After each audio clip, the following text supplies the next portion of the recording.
ఓం మాంగళ్యం తంతునానేనా మమ జీవన హేతునా అని లగ్గం నాడు పెళ్లి మంత్రాలను ఈకా నుంచి తెలుగులో చదవమని చెప్పాలి.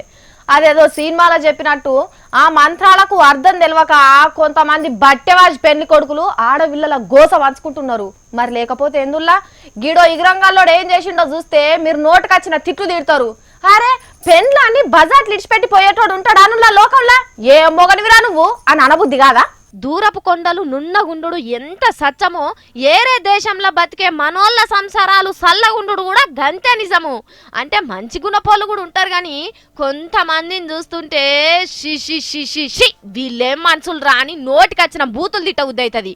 ఇగో గిడ సంటి పిలగాన్ని ఎత్తుకున్న గీ శిరీష అనే అక్కను చూడుర్రి. హైదరాబాద్ వనస్థలిపురం వీళ్ళ అవ్వగారు ఎంత ముద్దుగున్నది.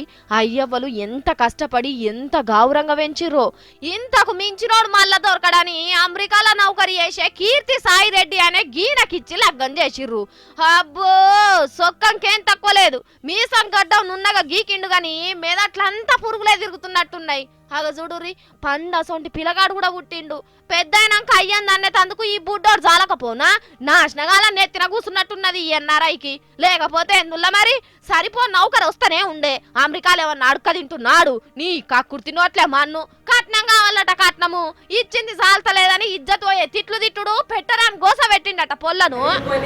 ఏమని చేసుకొని తిన్నా ఇంట్లో వాటితో ఎందుకు తింటున్నాను ఎట్లా తినాలనిపిస్తున్నా తినొద్దు. మా మమ్మీ పెట్టింది మా అమ్మ తెచ్చి పెట్టింది నాకు. బెడ్ పైన పడుకుంటే నువ్వు బెడ్ పైన పడుకోవద్దు. మా అమ్మ పంపించింది బెడ్ అన్ని ప్రతిదీ మా అమ్మ తెచ్చింది. మా అమ్మ పంపించింది. మీ మమ్మీ మీ డాడీ ఏమి పంపించలేదు. మీ మమ్మీ డాడీ ఏమి ఇవ్వలేదు.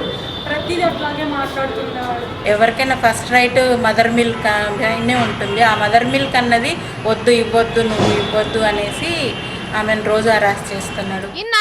ఇన్నారా ఈ లోకంలో ఎవ్వడన్నా కన్న కొడుకు పాలు ఇయ్యద్దనేటోడు ఉన్నాడా? వీడు తల్లి దగ్గర పాలు తాగకుండానే బతికిండా? మెకానికల్ ఇంజనీరింగ్ నౌకరు ఎట్లా చేస్తున్నాడో గాని ముందుగాల వీని మెదడును సైకిల్ మెకానిక్ తో సరి చెప్పియాలి.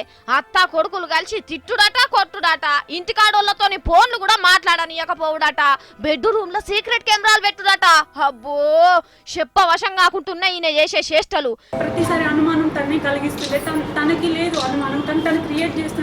ఫేస్ పట్టుకొని అడుగుతున్నాడు మమ్మీ ఎవరన్నా ఉన్నారా ఆమెకి అని. పెండ్ల మీద గంత అనుమానం ఉంటే ఓ సంచిలేసుకొని తీసుకొని పోవద్దా నౌకరికి? చదివిండట చదువు ఓ సన్నాసి చదువు. మనసుల తీరు చూసే తెలివి నేర్వని చదువు దేనికొచ్చిన చదువుల్లా? ఇగో ఈ నడమనే ఇండియాకి వచ్చి కట్నం ఇస్తేనే తీసుకుపోతా అని విమానం డిపో కాడికి వచ్చిన పెండ్లాన్ని కొడుకు నిడిచిపెట్టి తుర్రు నెగిరిపోయిందంటే ఈయన ఏమనాలుల్లా? మనిషనాల్లా గొడ్డనాల్లా గోదనాల్లా? షి ఆలోచిస్తుంటేనే తలకాయ వలిగిపోతున్నది. కానీ పాపం ఏం చేయాలనో అర్థం కాక కొడుకు నెత్తుకొని వనస్థలిపురం పోలీస్ స్టేషన్కి వచ్చి కేసు పెట్టింది. ఆ పోలీసులు ఏం చేస్తారో గానీ కట్టుకున్నోని బుద్ధి మార్చే పని చేయాలి. కోపంలో చాలా అంటాడు కానీ నా బర్త్డే కదా అని భరించాలి అనుకుంటున్నాను. అందుకే నేను ఏ రికార్డులు చేయలేదు, ఏ ప్రూఫ్స్ పెట్టుకోలేదు. ఎందుకంటే నేను తనతో ఉండాలి అనుకుంటున్నాను. ఎంత కష్టం వచ్చనక్క. అయ్యో నేను మనిషనాలనా గొడ్డనాలనా?